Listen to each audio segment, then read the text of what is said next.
सुप्रभात मित्रमैत्रिणींनो. तर बघूया गोट्याची आता दुसरी चळवळ जी आहे ती त्याच्या शिक्षकांना कशी आवडली आणि त्याचं ते कसं कौतुक करतायत. तर ती चळवळ पान खाण्याबद्दलची होती. पान खाण्याची मुलात देखील इतकी सवय आहे तिथल्या की बहुतेक मुलं तोंड रंगवून शाळेत येतात. अभ्यास करताना ते चंचा सोडून बसत नसले तरी मधल्या सुट्टीत ते पानपट्टीच्या दुकानाला उदार आश्रय देतात. कितीतरी मुलांचे दात कायम रंगलेले असतात. मुलांनी सुपारी विडा खायचा नाही ही इकडची शिस्त गोट्याच्या अंगी बांधली असल्यामुळे त्या पानबाजीची त्यानं भरपूर टिंगल केली आणि त्याच्या मोत्यासारख्या स्वच्छ चमकदार आणि खंबीर दातांच्या प्रत्यक्ष दर्शनाने त्याच्या सांगण्यात काहीतरी तथ्य आहे असं त्याच्या मित्रांना वाटू लागलं. आपल्या 10 मित्रांना आपण पान खाण्याच्या सवयीतून सोडवल्याचं त्यानं आपल्या मोघे मास्तरांना अभिमानपूर्वक लिहिलं आहे. तिकडच्या मुलांचे दोष दाखवून गोट्या आपल्या शहाणपणाचा डौल दाखवतो असं तुमच्यातले कोणी म्हणतील, पण तसं मुळीच नाही. तिकडच्या मुलांची दणकट प्रकृती आणि त्यांची मर्दानी खेळाची हौस आपल्यापाशी नाही याची गोट्याला खंत वाटली. धक्काबुक्कीचे खेळ तिकडची मुलं किती कसून खेळतात. लागलं सवरलं तरी त्यांना त्याची फिकीर वाटत नाही. आज लंगडत घरी गेलेला मुलगा दुसऱ्या दिवशी बघावं तर क्रीडांगणावर हजर. फुटबॉल हॉकी हे खेळ तिकडच्या मुलांच्या विशेष आवडीचे दिसतात. त्याच्या वर्गात दुनीचंद नावाचा एक मुलगा हॉकी इतका अप्रतिम खेळतो की त्याला एका सामन्यात ध्यानचंदांनी आपल्या संघात मुद्दाम खेळायला घेतलं. बन्सी नावाच्या त्याच्या दुसऱ्या एका वर्गबंधूने फुटबॉलमध्ये असंच प्रावीण्य मिळवलं की युरोपियन आणि हिंदी विद्यार्थ्यांच्या सामन्यात बन्सीच्या संघाने 3 गोल करून त्यांचा पराजय केला. ही गोष्ट गोट्याने मोठ्या अभिमानाने लिहिली होती. तिकडच्या मुलात चहा पिणारा मुलगा सहसा कोणी असत नाही. त्यांचा हा गुण आपल्याकडील मुलांनी अवश्य घेण्यासारखा आहे असं गोट्यानं आपल्या सोबत्यांना आग्रहपूर्वक लिहिलं आहे. दूध मलईची त्या मुलांची आवडही गोट्याला आवडली आहे. मथुरेस बघितलेल्या एका गोष्टीचा त्याच्या मनावर खूप परिणाम झाला असून ती गोष्ट आपल्याकडे सुरू झाल्यास बहार येईल असं त्याला वाटू लागलं आहे.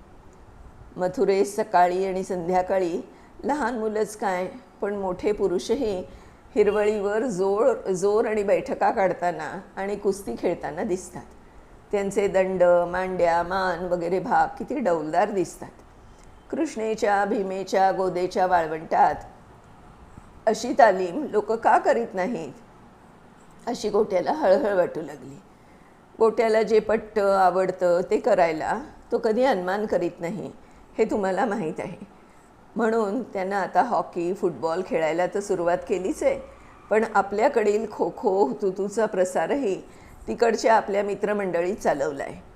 गोट्याच्या पत्रभेटीतून कळलेली हकीकत मी त्रोटकपणाने तुम्हाला सांगितली. त्यावरून गोट्याचं तिकडं ठीक चाललं आहे आणि तुमच्याप्रमाणे तिकडील खेळगड्यांही तो प्रिय होत आहे हे तुम्हाला कळून येईल. मी माझं सांगणं येथेच संपवलं तर तुम्ही आनंदाची बातमी सांगायचं सुरुवातीला कबूल केलं होतं त्याचं काय, आणि आतापर्यंत तुम्ही सांगितलेल्या गोष्टी तसं म्हटलं तर नवीन ते काय आहे. मागं तो कलकत्त्याला गेला असता तिकडच्या विचित्र चालीरीती तिकडच्या घेण्यासारख्या गोष्टी तिकडचे खेळ इत्यादी गोष्टी त्यानं लिहिल्या होत्या. त्यातल्याच यापेक्षा आणखी काही आनंदाची बातमी असली तर सांगा असं म्हणाल. खेळगड्यांनो, आहे तशी एक आनंदाची बातमी आहे आणि खरं म्हटलं तर तीच मला सांगायची आहे. पण ती सांगण्यापूर्वी वर सांगितलेल्या गोष्टीही तुम्हाला माहीत असणं आवश्यक आहे असं मला वाटलं आणि या गोष्टी समजून आल्यावर पुढे सांगणार आहे त्या गोष्टीतली खरी गंमत तुम्हाला कळेल. उच्चारातल्या भिन्न पद्धतीवरून गोट्याचे एका वर्गबंधूबरोबर भांडण झाले. आपण इकडे संस्कृत असा शब्द लिहितो आणि तसाच उच्चार करतो आणि तोच बरोबर आहे असा गोट्याचा हट्ट आणि तिकडे संस्कृत असा उच्चार करण्याचा प्रघात आहे आणि तोच बरोबर आहे असा त्याच्या मित्राचा हिका. हा वाद अखेर संस्कृत शिकविणारे शास्त्री देवशरण यांच्यापर्यंत गेला. त्यांच्या तोंडीही संस्कृत असाच उच्चार बसलेला होता.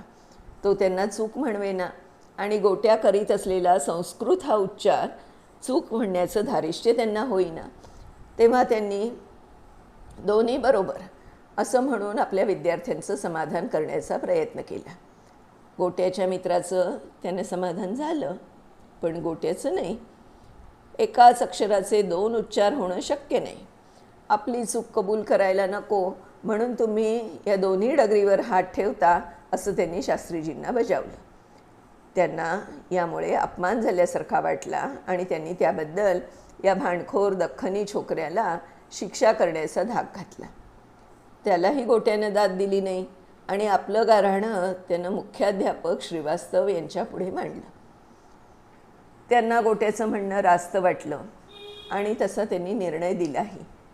पण त्याच वेळी आपल्या शिक्षकाविषयी विद्यार्थ्यां जितकी आदरबुद्धी आणि आज्ञाधारकपणा असायला पाहिजे तितका गोट्याच्या अंगी नव्हता, असा त्यांनी त्याला दोषही दिला.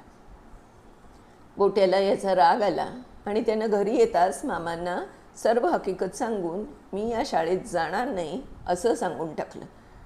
जेथे चुकीला चूक असं म्हणण्यात विनय मोडतो आणि अवज्ञा होते अशा शाळेत मी का म्हणून जायचं असं मामांनाच त्यांनी विचारलं. मामा तरी काय बोलणार यावर. त्यांनी त्याला बाबापुता करून शाळेला जायला लावलं. पण त्यांना कळून चुकलं की गोट्याच्या शिक्षणाची सोय दुसरीकडे कुठेतरी करणं आवश्यक आहे. आणि त्याच सुमारास दुसरा एक प्रकार घडला. गोट्या आणि त्याचा शाळा सोबती आपल्या क्रीडांगणावर हॉकी खेळत होते. शेजारच्या युरोपियन मुलांच्या मैदानावर दोघे गोरे मुलगे हा खेळ बघत उभे होते. हिंदी मुलांचा चेंडू उडून त्यांच्याकडे गेला.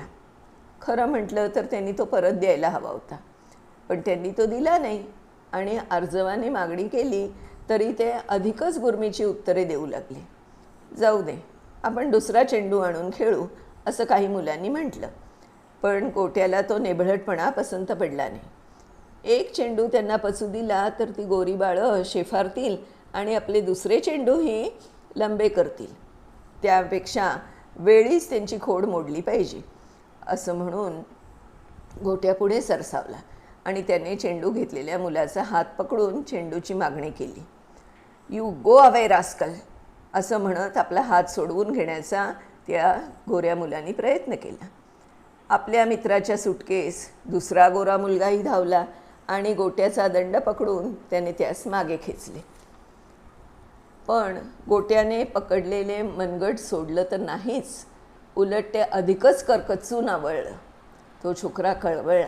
त्याने चिडून you dirty dog, rascal, Blackie अशा शिव्या देत गोट्यावर बुटाची लाथही मारली. गोट्याचा राग भडकला. त्यानं मनगट सोडून मानगूट पकडली आणि दोन मस्तपैकी रट्टे चढवून आपल्या प्रतिस्पर्ध्यास कळवळायला लावलं. या वेळेपर्यंत गोट्याचा दोस्त किसन त्याच्या मदतीला धावून आला आणि त्यानं त्या दुसऱ्या मुलाची कणिक तिंबायला सुरुवात केली. त्यांच्या पुढे आपलं काही चालत नाहीसं पाहून त्यांनी चेंडू परत फेकला आणि शिस्तीत माघार घेण्यास सुरुवात केली. पण गोट्या त्यांना तसंच सोडायला तयार नव्हता. I won't let you go now, I will take you to your headmaster असं म्हणून त्याने आणि किसननं पुन्हा दोघांना पकडलं आणि चारही मुलं हेडमास्टर रेव्हरंड स्मूथ यांच्यापुढे दाखल झाली. गोऱ्या मुलांनी आपण निरपराधी असून या पोरांनी आपल्यावर उगीचच्या उगीच हल्ला चढवला असा कांगावा केला. पण स्मूथ साहेबांवर त्याचा फारसा परिणाम झालेला दिसला नाही. त्यांनी गोट्याला त्याचं म्हणणं विचारलं आणि त्याने ही मूळ कुरापत कोणी काढली, आपण अर्जव केली असताना देखील त्यांनी शिव्या आणि लाथाच कशा झाडल्या हे सर्व सांगून गोट्यानं विचारलं, sir, is it right for your pupils to do so?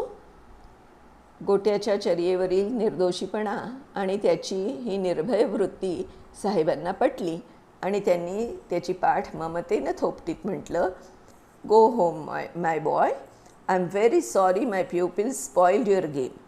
They will never do so again. I hope you will forgive them. See, my pupils are your friends. We shall be friends if they want. Good evening, sir. साहेबांना आदराने प्रणाम करून गोट्या आपल्या मित्रासह घरी आला. झालेली हकीकत मामांना कळली तेव्हा त्यांना गोट्याचं कौतुक वाटलं, पण ते मनातून थोडे चरखल्यापासूनही राहिले नाहीत. सारे साहेब काही रेव्हरंड स्मूथसारखे सरळ आणि न्यायवृत्तीचे नसतात. हिंदी लोकांकडून आपला नक्षा उतरला गेला तर त्यांना परमावधीचे वाईट वाटते आणि वाटेल त्या बऱ्या वाईट मार्गाने त्यांचं उट्ट काढायला ते कचरत नाहीत हे त्यांना माहीत होतं. ज्या मुलांना गोट्यानं प्रसाद दिला ती मुलं आपल्या वरिष्ठ अधिकाऱ्यांपैकी कोणाची असली आणि त्यांना गोट्याचा व आपला संबंध असल्याचा सुगावा लागला तर मामांना अशा शंका त्रास देऊ लागल्या. त्यांनी या बाबतीत गोट्याचे मुख्याध्यापक श्रीवास्तव यांची भेट घेऊन सल्ला विचारला. भिण्याचं काही कारण नाही, अशा हिंमतवान मुलाचं आपल्याला कौतुक वाटतं एवढंच नव्हे तर हा मुलगा आपणास आपल्या विद्यालयाचा अलंकार वाटतो असं म्हणून त्याच्यावर या प्रकरणात काही किटाळ आलं तर आपण त्याचं निवारण करू असं त्यांनी आश्वासन दिलं. मामांची चिंता दूर झाली आणि त्यांना पुरतं चिंतामुक्त करणारी दुसरी एक घटना त्याच वेळी घडली. ते दुसऱ्या दिवशी ऑफिसात जाताना त्यांच्या हाती बदलीचा हुकूम पडला. बदली झाली ती बढतीवर, आणि ती कुठे? महाराष्ट्रात, अगदी तुमच्या आमच्या जवळ.